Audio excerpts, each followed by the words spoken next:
heck, I had the heat on yesterday. The heat is on. Oh, yeah, a little Glenn Fry, man. The heat is on. It was cold yesterday. Woke up and it was like 42, 40. It was like, what, 80-something, 90s last week? I thought it was winter again. They had snow in western Montana. Glacier Park closed. Parts of the Going to the Sun Road were like, nope, not going there. Heavy snow, not to be confused with heavy metal.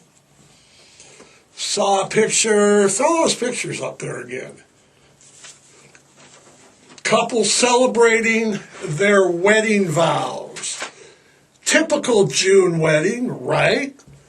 In a snowstorm in a big mountain in Whitefish, Montana.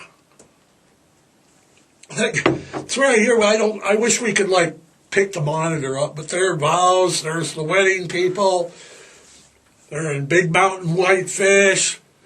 What's that looking like? There's about a couple inches of snow. Both the bride and groom got cold feet. Ba-dum-bump. All right. Did all that. The red light is on, which means one thing. We are live without a net this morning. I guess we're doing all our own stunts, right? We're doing all our own stunts. No net. Is that in our contract? Okay. Before we get any further into this podcast this morning, make sure you give me the old thumbs up, the like. That's right over there. If you're watching me on the big screen, shrink it down so you can see the description of the podcast and all of that. Then you'll see the thumbs up, thumbs down.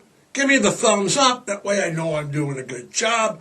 Right over here is the subscribe button. Hit that subscribe button. And if you hadn't already subscribed, what that does is it notifies you of any new content, any new videos coming up, and any new happenings. And you'll have a chance to win fabulous prizes. Where's my prop? Where's yesterday's paper? Yesterday's. There it is.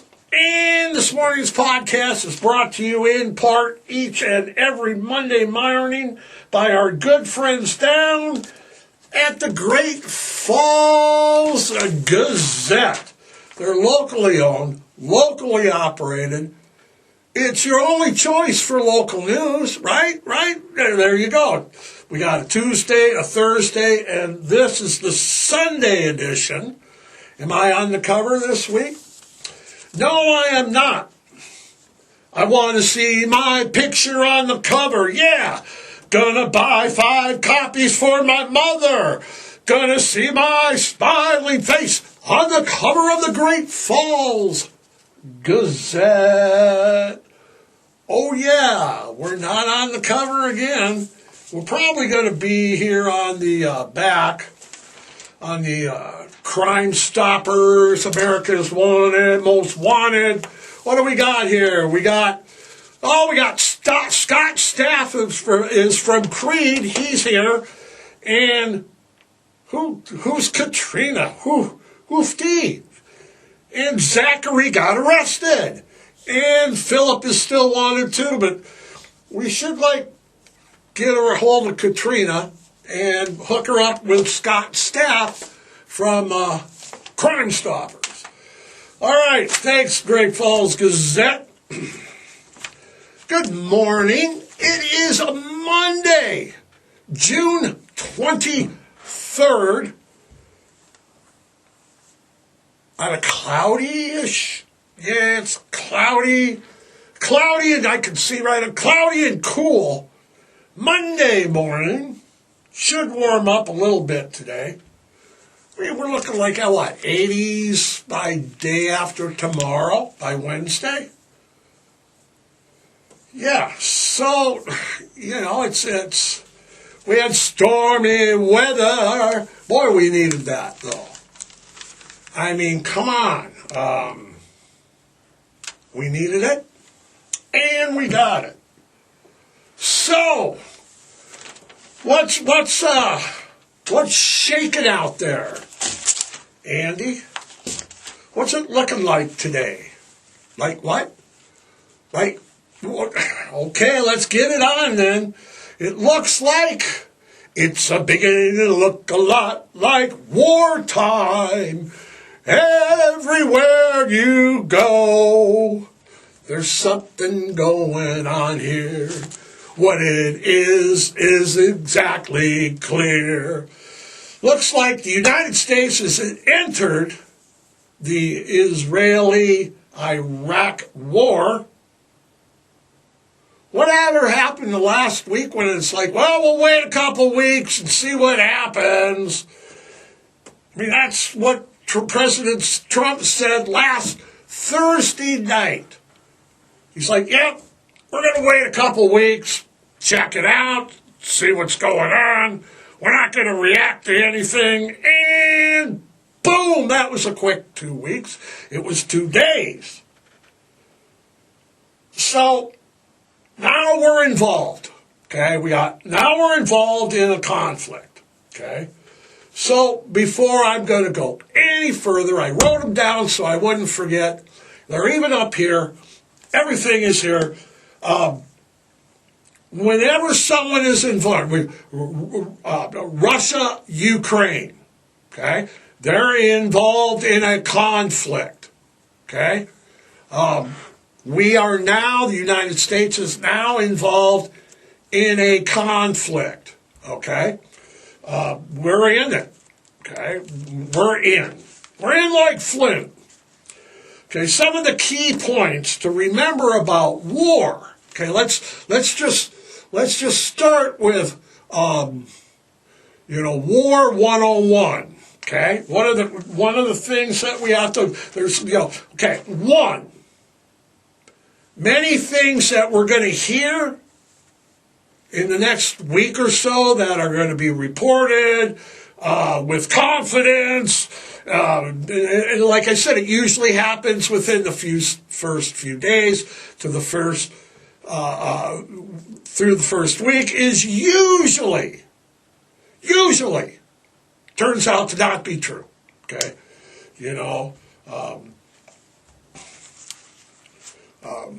we've already heard statements that it was a beautiful, strategically, it was perfect. It's like, usually that's not true. Okay. Usually also your rationale, Bush, we're looking for non-existent weapons of mass destruction in Iraq. Okay, that's, like I said, one of the first rules is a lot of the stuff you're going to hear, the first starts, not going to end up being true. Okay, it wasn't as good as we said, wasn't as bad as we said, what we said wasn't true, la-di-da, la-la-la-la. Okay? 2.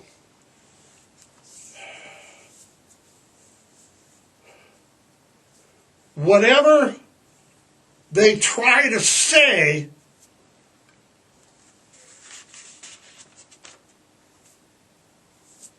whatever the people are telling you, they're often thinking about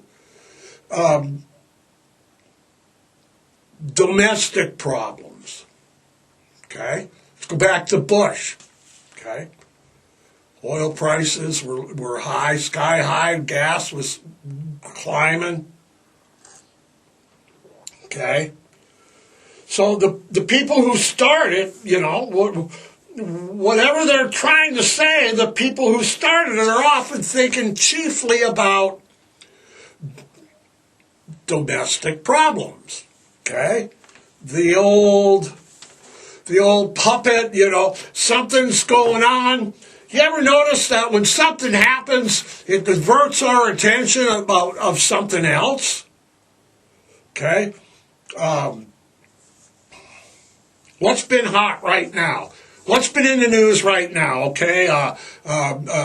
Protesting. The No Kings marches. Immigration's everywhere. Okay?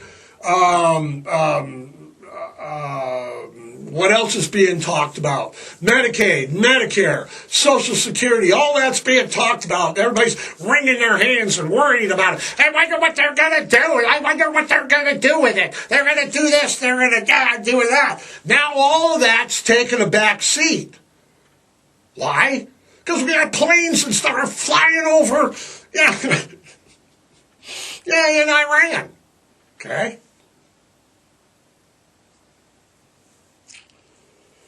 Okay. Number 3, the rationale given for the war will change over time so that the actions of the success or failures, whatever is going on, will be more relevant. They'll change. Okay, well, we lost that one, but it was a key victory because, okay, right. The man paid no attention to the man behind the curtain. Okay? Right. War's never honest or forthwith. Right. News does its best. You can't believe, right. Absolutely. 4, wars are unpredictable. Okay? Wars are very unpredictable. Take, for example, Russia-Ukraine. Remember when that started? We were all like, wow, man, this will be over by halftime. Really? We thought it was like the #1 college team ranked in the nation. They're playing one of the Montana teams. And it's the big guy. It's like Alabama or Michigan or Ohio State, Oregon, it's like this will be over by halftime. And they're still fighting. So that's not, okay? So, and once you get into war, it's hard to stop. And we'll go back to Russia and Ukraine again. What about Russia when they were in Afghanistan? What about us? Yeah, once you get in, what about Vietnam? Okay? How long were we there? 10 soldiers and Nixon's calling. Yeah, Nixon. Yep, that was a good idea. Okay, so, you get into a situation like this. So look at Russia and Ukraine. Okay, when it started, we're all like, yeah, this will be over by a day or two. Shouldn't last more than a week. They got them surrounded. They're bringing in Russian tin. The next thing you know, it's how many years later? And it doesn't matter if we've been helping them and if NATO's been helping them. If Russia wasn't such a paper tiger, they would have got this done. Yeah, they scout much better than they are, right? In football terms, right? They're not as good as in person as they are on paper. It's like, oh man, these guys are the #1 team, and they're the #1 team in high school. Like I was saying though, last week on Thursday, Donald Trump gave the Iranians 2-week deadline, and said, look, we're not going to intervene. Get your shit together. Let's get a surrender going. Let's cool your jets, and then, actually 2 days later, he's like, pew, pew, pew, pew. Okay, and there's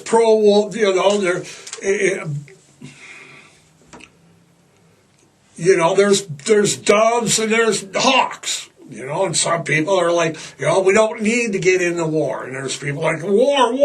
And they're like, other people are like, yeah. So, after he bombed them Saturday, He returned to the White House. Well, he didn't return to the White House. He was probably in the White House. No, they got a picture of him in the White House briefing room. Yeah, it was where other presidents, right, they watch what's going on. They direct what's, directing traffic kind of, okay, bomb, right, okay.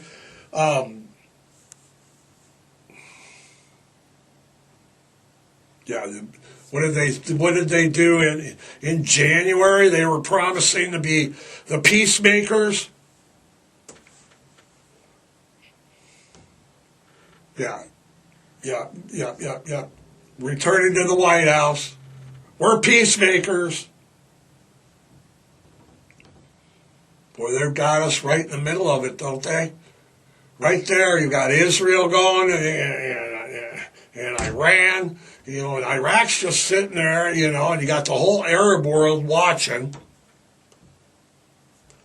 It's not how we want this to go, okay? In a televised address to the American people from the White House, just, 2 hours after announcing on Truth Social. And that's for those who know Truth Social's Donald Trump's social media network. Basically it was on Truth Social saying how American forces had struck 3 nuclear sites in Iran. The president said that the operation was spectacular success. Remember the rules now. We're going to hear stuff that's not maybe, true. Okay? Not saying that it wasn't a spectacular success, but history has shown us that, okay? And he immediately followed all of that, that we bombed the crap out of him, that he hopes this opens the door to lasting peace. Yeah, let's hit a Russian ally, Iran, and that'll lead to lasting peace for sure. Don't think that just because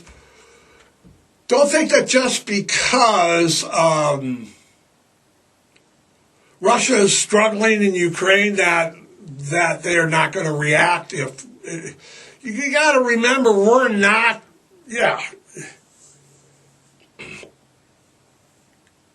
the only people get over there. Okay, so let's hit them. Let's bomb them and then say we hope this leads to peace. How does that work?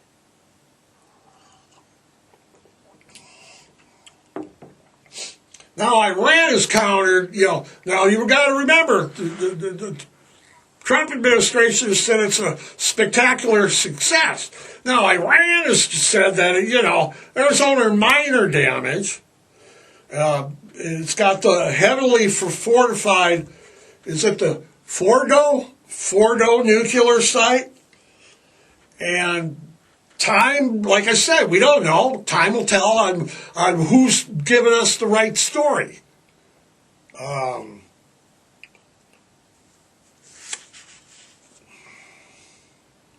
I don't know. I think besides our military leaders and the guys in Washington, more than any their bravado and stuff, a continued military engagement in Iran, that could be the worst case scenario for us, the United States, the region, the world. I mean, geez, war is not cheap, and our budget's being fought over right now, I do not believe that the bombing on Saturday was done with congressional knowledge or even congressional approval, okay? UN Security General All right, what's this name here? The UN, United Nations Security General Antonio Guterres? Guterres? Okay. On Sunday, yesterday, he warned of a spiral of chaos. Remember the chaos theory? Okay. That could result from our decision, the American decision, to escalate the conflict, in which we did. Okay. And that the whole Middle East is now like on edge, powder keg. Get the thesaurus out and get all of the words. Okay. On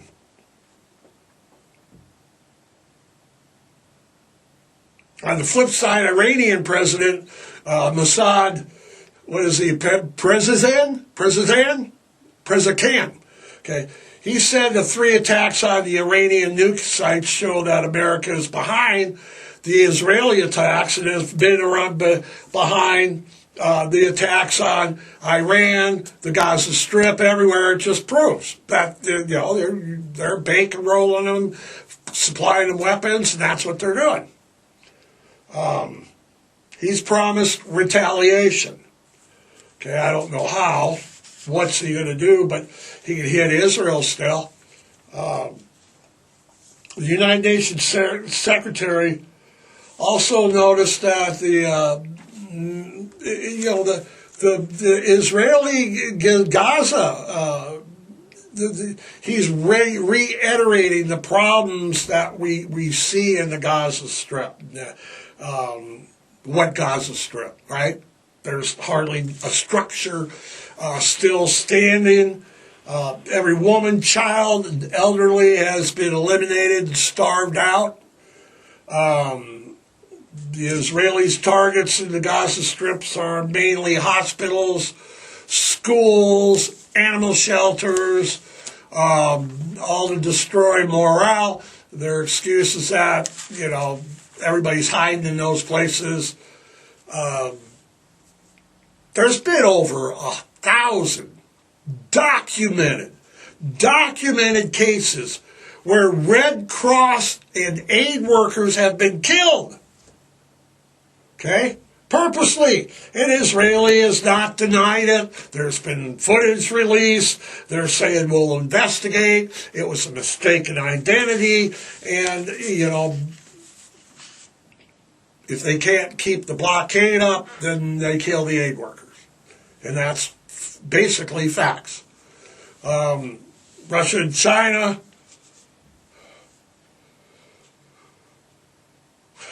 we may get all our oil from Saudi, and the Saudis are our friends, and but Russia and China get all their oil from, Iran, Iraq.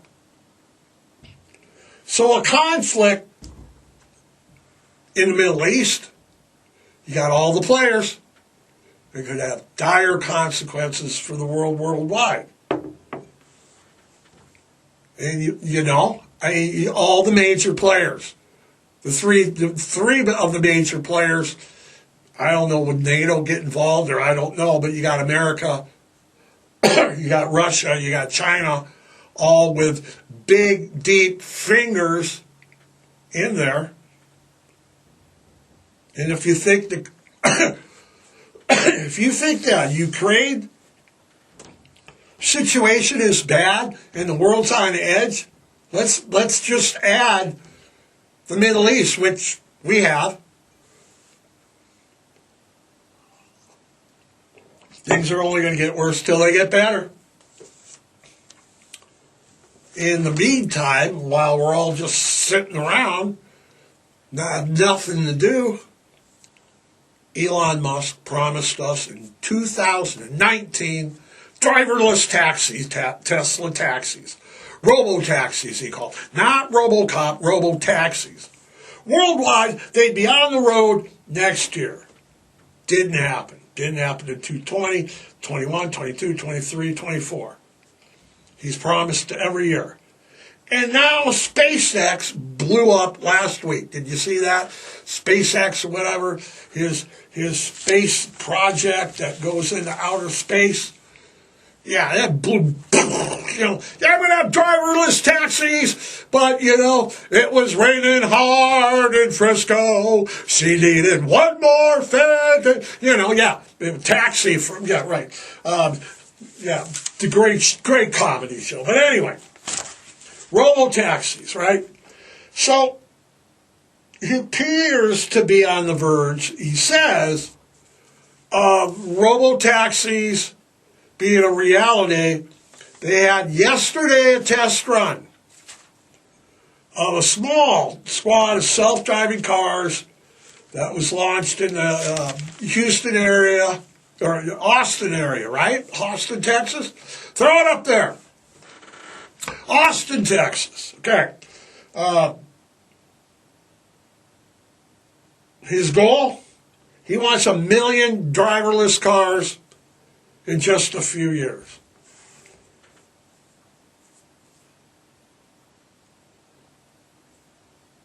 I mean, self-driving cars are just equipped with what?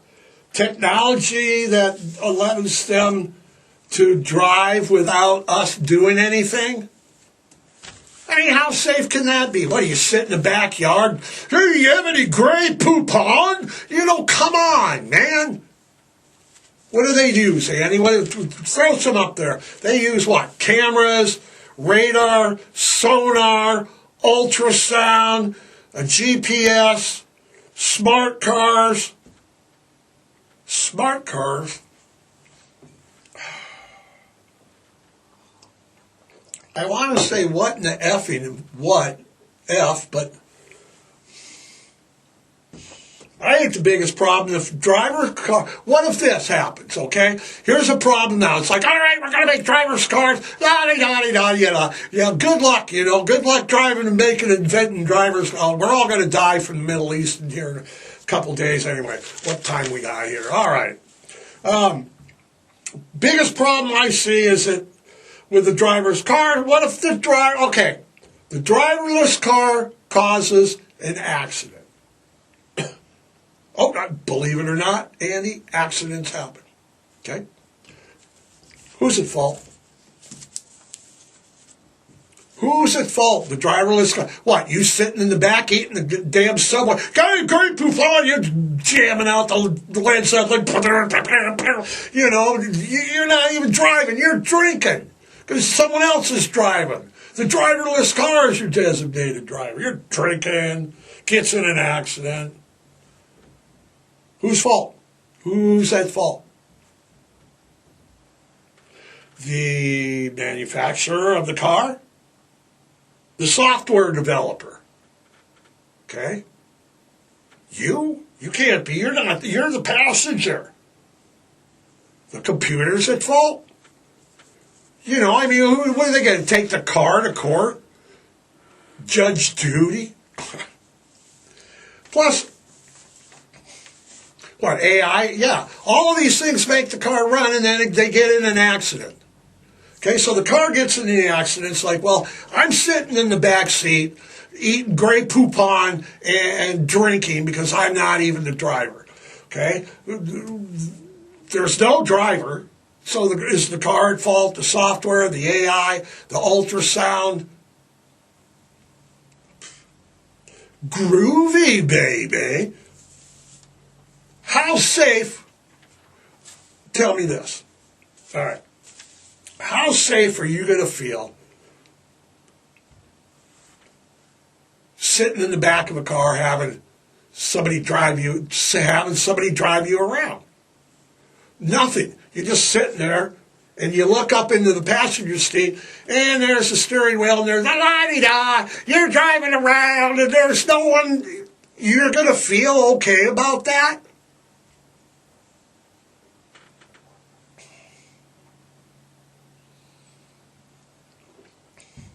Kids driving to high school and their cars are driving. Man, when I was a kid and I was in high school, people did not have, what did I drive in high school?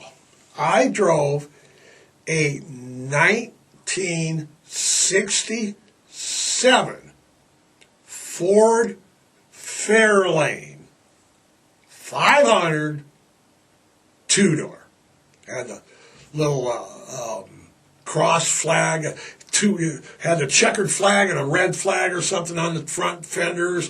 I think it had a 280 diet on it, in it, automatic, two-door, Ford, what was it, the Ford Blue at the time? A nice car. Second owner, third owner.